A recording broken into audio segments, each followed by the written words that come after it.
Obviously thrilled with the win. It's a privilege. Every time we get a chance to play Marquette and what Shaka's built here, it's. I said this before we played the first game. It's a privilege to to play this program. Two championship level programs took the court tonight. Obviously, we're thrilled with the win. And it just, it sucks for these guys. Just, the situation with the health, with Tyler and Sean there. Obviously, we would love to have three battles with this team, 3-4 battles, maybe even with this team, because I think we're two of the best teams in the country. But it's a privilege to take the court, versus Marquette. And we're obviously happy with the win. Dan, Alex, we talked about it, shooting some last few games. Did you see this coming a little bit? Was it good for him to kind of hit his first couple? Yeah, I mean, he's a tremendous shooter. He's a national champion. His impact goes far beyond whether he's making shots or not. The guy plays good to great all the time in every other aspect of. There's a reason why he played 37, leads us in minutes every game, and you knew a night like this was coming for him. Yeah, it seemed like Cam kind of always had a response when they cut into it. Obviously, he got the crowd going. But what did you like from him, and why is he able to respond? Well, I mean, I like the 6 assists and no turnovers. I think he caught a little bit of karma there. I just think he went to that too early, and he's got to rein that in. And I don't.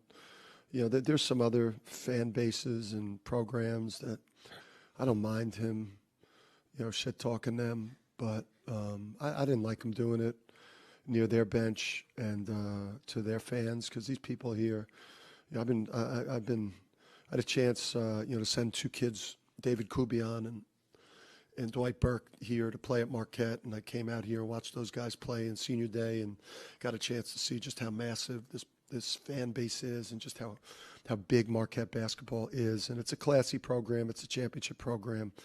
Cam shouldn't be yelling shit at their bench. And he yelled it too early, too.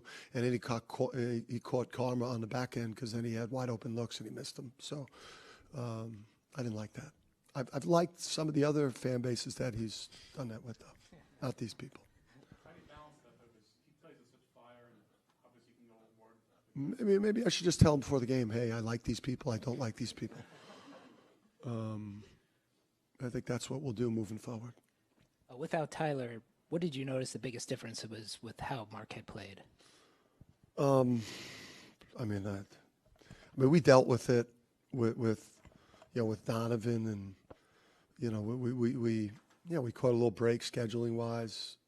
We missed him for 5 or 6 games. But, like Kolek, Tyler's like Donovan. He's like, it's like losing your quarterback. And now, not taking anything away from Cam. I mean, Cam Jones, he's been playing as good as any guard in the country during the stretch. I mean, he's been scary watching. And, Chase is a dangerous player. And I know he's been sick coming in. So somebody's got a voodoo doll with you guys right now, man. But that guy creates. He's one of the best players in the country, and it's like losing, Patrick Mahomes, and like you just hope he's back at least, if not for the Big East tournament. You just hope that guy gets a chance to make a run in the NCAA tournament. In the warm-ups, it seemed like you were having a big focus on the fundamentals, and looking at the numbers off the glass, that kind of showed throughout the game. Is that a focus you had specifically against Marquette because of their quick tempo, or is that just something you do throughout the season? Yeah, I mean, we knew we had to win the rebounding. The 13 turnovers, we wanted to keep that in single digits. And then the three-point line defense, we felt like if we could keep them to less than 18 attempts, Joplin, Jones, Gold, and Chase, who, obviously, looked a little, gassed out there tonight. I guess he's been sick too. So I think three-point line defense, no live ball turnovers. take advantage of our paint, paint advantage. Although Oso, I thought obviously was tremendous. Yeah, kind of a strange stat, but it was the first road game road game win over Renke in 10 years. Does that mean anything? And is that No, I don't give a shit. That's stupid. I mean, that's like, it was just, we sucked for years, right? I mean, we went through, some cold winters, and then, and then back when I took over this job, there was no portal, so you had to rebuild something slowly. But, hey, listen, from here on out, basically, we got one more road game, but all the big stuff is about to happen on neutrals, so.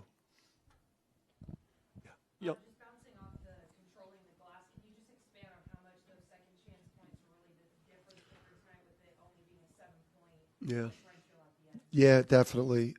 The extra possessions, they're back-breaking plays, especially, Marquette has, played some great defense, especially in the second half, and it's demoralizing, to work such long possessions, and then, you give up a three or a putback. But we, there's a big emphasis for us is to get those extra possessions. Y'all had like about 5 turnovers there in the first 10 minutes or so of the game, then really only had like 1 or 2 for a long stretch. How were you able to kind of respond to that early flurry by Marquette's defense? Yeah, we knew it was coming. I think it was like last year. We played these guys in Hartford, and and we won, relatively comfortable game, and then they jumped us in the Big East tournament, like just jumped us in the behind school. They just jumped us and beat the heck out of us, and just really got after us. So that we knew that was coming with the way that game went at the XL. We didn't handle the pressure early well. We didn't handle the pressure well late. But that middle part of the game, I think we played at a pretty high level.